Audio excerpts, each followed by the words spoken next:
see you guys in the dark.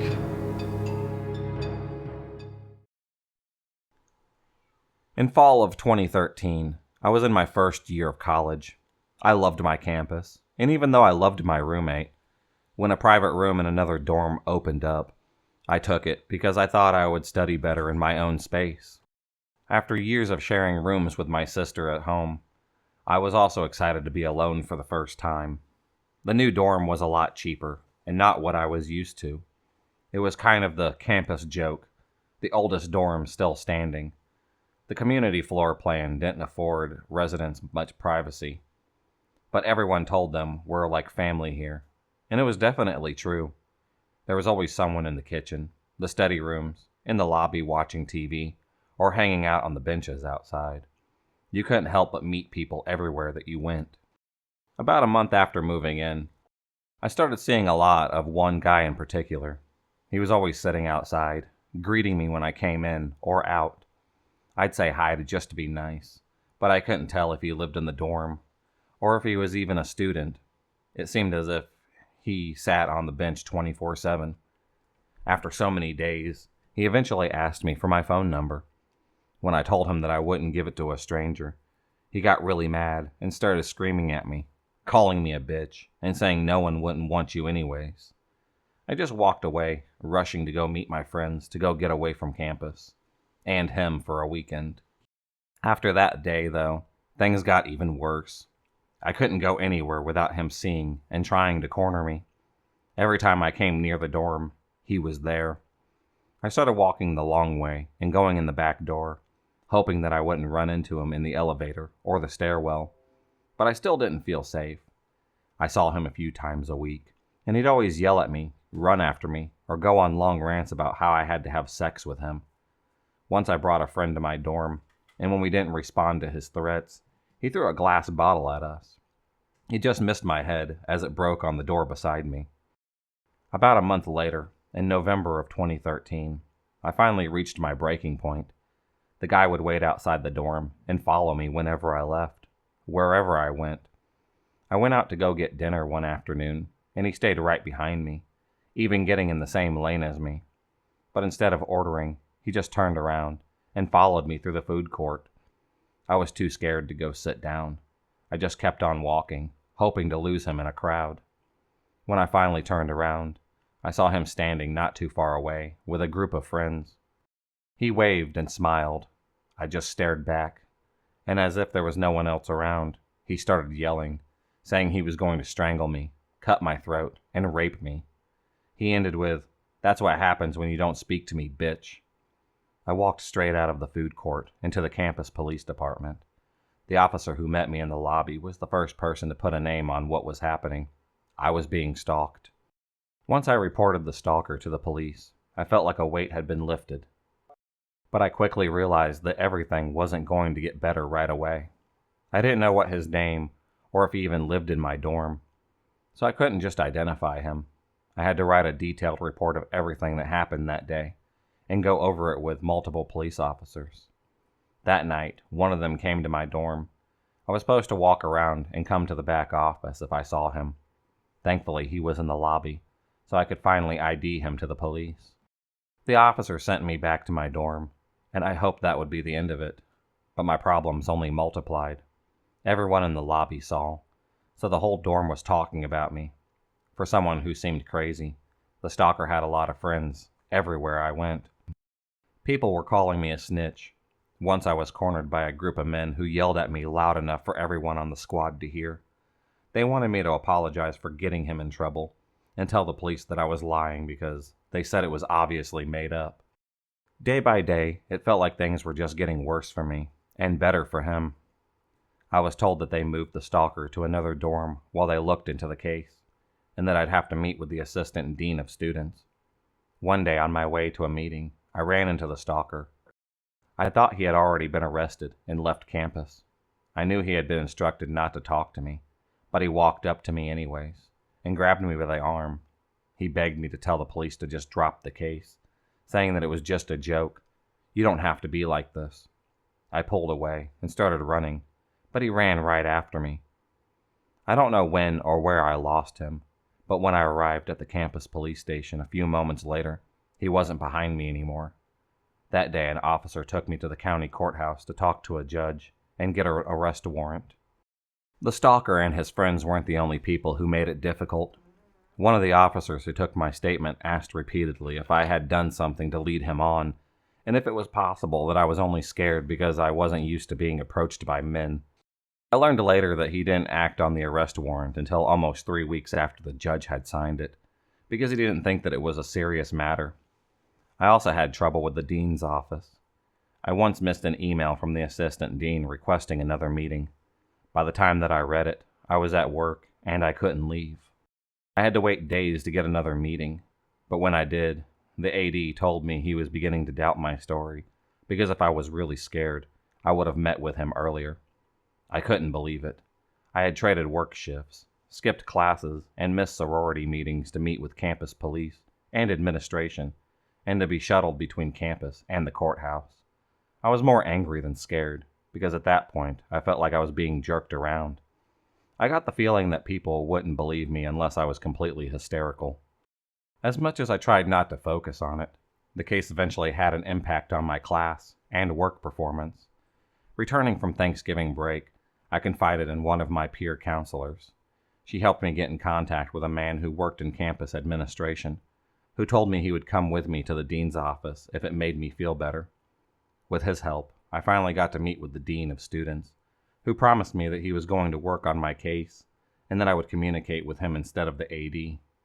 He also said that I have to attend a hearing where the stalker and I would both tell our stories and let campus faculty decide what to do about it. I didn't want to go, but the dean said it might look bad if I didn't. If they decided that my story wasn't believable, I would be punished for filing a false report or breaking the university's honor code. I was even angrier now. First, I didn't seem scared enough for them, and now a fear of being in the same room as my stalker was perceived as dishonesty. After about a week later, I got an email from the dean. I was to make a list of all interactions I had with the stalker, including dates, times, locations, what was said, and more. It was hard, but at that point, I was glad that I had told people about the stalking. I looked through texts with my boyfriend and sorority sisters, Facebook messages to my family, and old journal entries. I put together as many details as possible, submitted it to the dean, and waited for my reply. Finally, after what seemed like the longest and worst semester ever, I received a notification that I wouldn't have to attend a hearing after all. My stalker was being expelled from the university. He would be arrested if he ever came on campus again. Last year, I was served a subpoena in my dorm. The case was being continued by the city police, and they didn't bother to notify me until the day before the court date, because the university's decision to expel him stood regardless of the city's ruling. And because I didn't feel prepared to go to court, I decided to ask to drop the charges. I met with the prosecutor earlier the next morning and told her that I wasn't interested in pursuing the case. That was the last time that I ever saw my stalker. I now have my own apartment, very close to campus. When I'm leaving work or meetings at night, I try to go with a group or stay on the phone with someone. My sorority sisters are always checking in on me, and that makes me feel safe and cared for. Almost 2 years later, I'm not very scared of being alone anymore, but it does scare me to know that many other people on my campus have gone through the same thing that I did, and probably didn't get as much help with it as I did.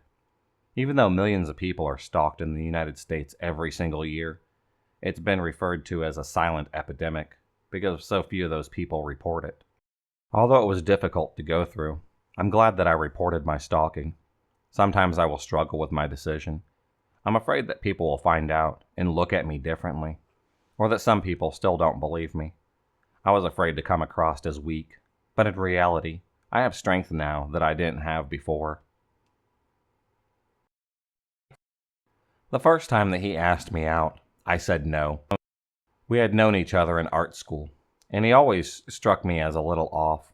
Not that he wasn't brilliant, not that he didn't have a body that sparked a million fantasies, and eyes so icy blue that they could freeze sunlight, but he was so obviously damaged, so obviously unstable. I wanted to be smarter than my hormones, so I said that I'm sorry, I can't. He picked me up, lifted me into his arms, and walked me across the flooded street. He said that he would ask me again the next day. It was a bold move, and I noticed. It made me nervous. Over the next few weeks, he called me every day. He emailed me twice as often, love poems laced with sexual innuendos, and filled with the specifications of the conversation. He seemed genuinely enamored by me, and finally, I relented. I told him that I'd go out with him. He earned a date. Over coffee, he told me about his abusive father and stepfather. He showed me the knife that he kept in his pocket of the corner leather jacket that he had. I tried to look unfazed and calm. I didn't ask him back to my place, but I agreed to see him once again. I saw him every weekend for almost 2 months, before he told me that he loved me. After a few weeks of that, I started saying it back. I must love him, I thought. After countless hours of listening to him cry on the phone in the wee hours of the morning, telling him that he was good enough, that he deserved compassion, and that he deserved affection. I thought that that meant I loved him, or I was obligated to love him. Winter came, and he fought with his mother. She kicked him out of the house, and he told me, as a blizzard rolled in, that he was sleeping in his car, that he didn't care if he froze to death. For the first time, I invited him to my apartment, to sleep on the couch. He wasn't my boyfriend. I wasn't sleeping with him. I let him know I wasn't interested in either of those things, but he could sleep on the couch. When he closed my apartment door behind him, he shut out everything about the world that made sense. He yelled at me and sobbed in turn, threatened suicide, and climbed uninvited into my bed. He hurt me, emotionally and physically. And when I finally lost the ability to continue to stop him, he raped me in the dawn light on my own bed. Then he put on his shoes and left. I didn't answer the phone for days and didn't leave the house. I lost my job, too traumatized to move. My answering machine filled with messages from him, all professing his love. As soon as I gathered enough of my courage, I wrote him a letter, telling him never to contact me again. But every few hours, another call, another email. A well-meaning neighbor let him into the building, and he stood outside my apartment door, sobbing until I called the police. When they arrived, I declined to file a report. It had been more than a week since the assault. What did I have to prove my story to them? The calls and messages were relentless. After 2 months and 3 changed phone numbers and email addresses, I couldn't face living alone anymore. I moved in with friends, male friends I thought I might deter him. I told all of our mutual acquaintances he had raped me and wouldn't leave me alone. For a few days, the phone calls became more plaintive and desperate, and then they turned ugly. The same talent he had used to woo me with beautiful poetry produced threat after threat, sent from anonymous email addresses, but laced with hints. He threatened to kidnap me from the coffee shop that I frequented and skin me alive. He told me I looked beautiful when I walked into the grocery store, mentioned the clothing that I wore that day, and how many bags of groceries I took home. He threatened to cut out my heart with the knife that I'd seen on our first date. I stopped leaving the house. I saved every letter, every note, and every voicemail. For 2 years I wondered when enough would be enough, when the dam would break and I would have the evidence I needed to take to the police. But nothing had his name on it. Everything was so careful. No email address used twice. No names. Every threat sent in the form of a fiction story, starring fantasy characters. It was all my word against his. But one day I couldn't handle it anymore, not knowing where else to go. I went to Planned Parenthood. They listened, they believed me, and did not blame me, but referred me to a psychiatrist and to the courthouse to file an order of protection. When I arrived at the courthouse, I had the police report from when I declined to name him, but I told officers my ex wouldn't leave my front door. 2 years earlier, I was told that I would have to report the assault to the police before I could proceed. Reporting the rape and stalking to the police was nearly more traumatic than the experience itself. As I read story after story aloud, the officers rolled their eyes and sighed in a bored sort of way. "This sounds like a bad breakup," they said. "Not a crime. If you were raped, why wait 2 years to say anything? How do you know that's even about you? Or from him? Aren't you reading an awful lot into this?" At the end of the afternoon, one of the officers shrugged. "I can't file any charges over this, but I can tell him to leave you alone if you want. Scare him for you." I agreed. I don't know what the officer did or said, but it must have worked.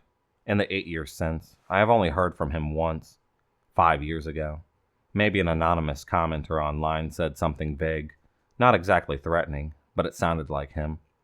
I look for him in every anonymous comment that I receive. I won't step foot in the town where he lived, in the restaurant where he worked, in the coffee shops that he threatened to kidnap me from. I still fear him, but I think of him less and less. If I were to see him now, there is nothing that I would say to undo the trauma of years of abuse, or of nearly a decade of therapy to overcome what he's done to me. There is nothing that I could say to make him feel guilty. I believe his guilt drove him the whole time. Anything that I said would make things worse. And what I want most of all is to believe that it's really over. And if I were to say something to him, it wouldn't be over. It would still be happening. I look for him online, sometimes. I don't know why. It's a compulsion. I can't stop. I think the biggest misconception about stalking is that it occurs in the real world only.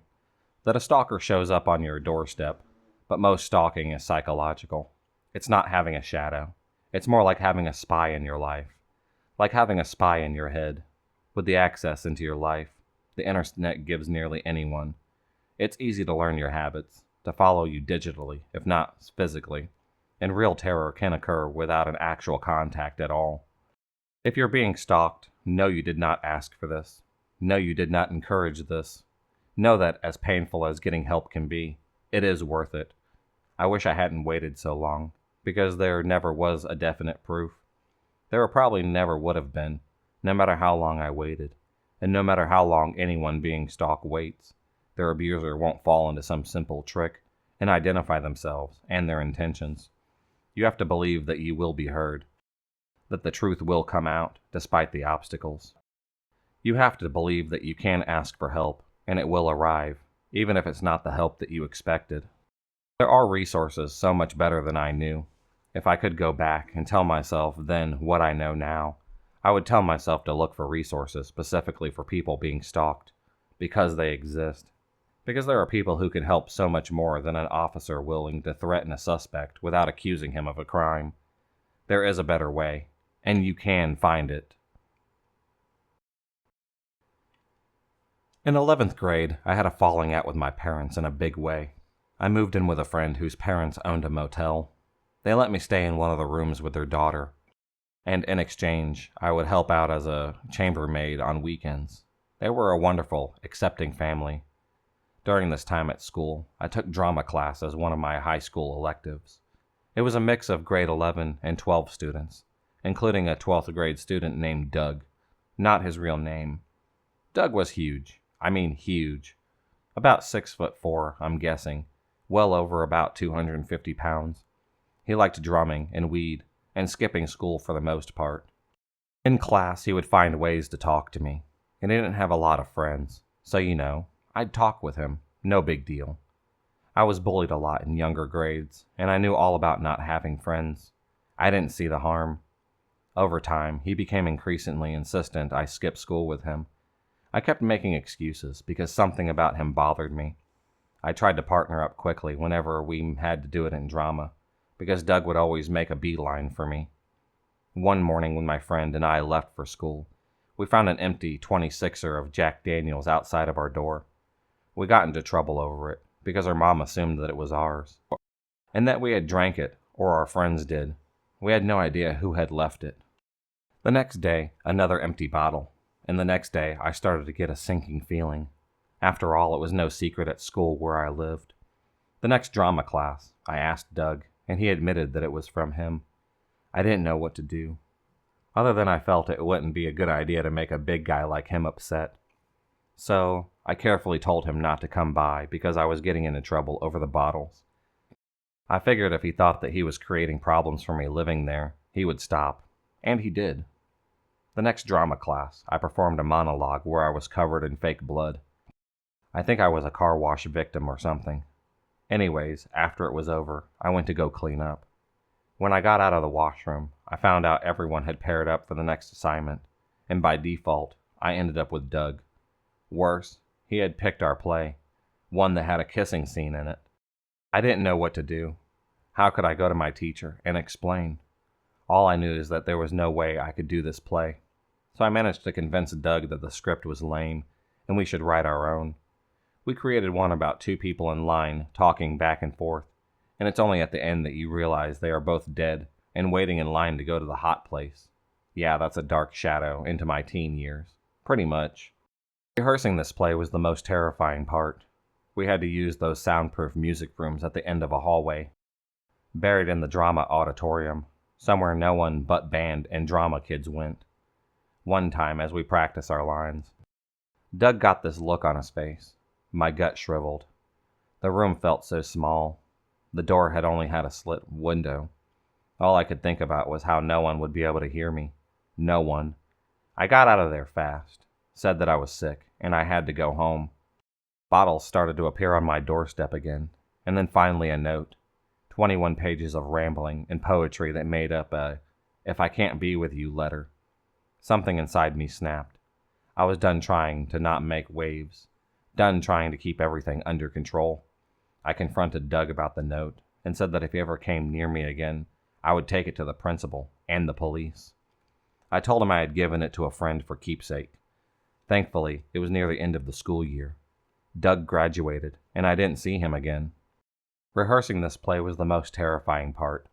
We had to use those soundproof music rooms at the end of the hallway, buried in the looking back. I should have gone to someone sooner, but I was embarrassed. Embarrassed by Doug's creepy attention. Embarrassed that I would have to talk to the school if it got out. I figured my teacher or the principal would think that I was overreacting. How could I try and convince them that I had a feeling that something was off? I had no real proof. Not until that note. It scares me how it would have turned out differently. If I had stayed in that room that day. If I'd let it go on any longer. If I hadn't listened to my intuition. Why am I telling you this story? Because my friend is going to Blog Hop to raise awareness of this very issue. Stalking. It's something that we don't talk about, and we should. Men can be the target, but often it's women. Looking for the signs, listening to what our bodies tell us. This is how we protect ourselves.